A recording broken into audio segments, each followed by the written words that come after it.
Hi guys, આજે હતી ઉત્તરાયણ.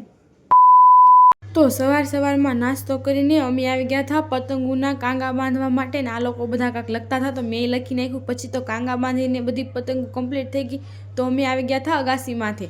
સવારમાં આટલી બધી પતંગો કાંઈ ચકતી હતી નહીં. પછી તો પતંગ ચગાવતા વાગી ગયા હતા એક. તો લઈ આવ્યા હતા ઊંધિયું. તો પછી જમીને અમે જો આટલી પતંગો લૂંટી લીધી. પછી પતંગો લૂંટીને અમે પાછા આવી ગયા હતા પતંગ ચગાવવા માટે. તો બધા જ પતંગ ચગાવી રહ્યા હતા. પછી તો 4-5 વાગ્યાનો તમે માહોલ જોવો ખાલી.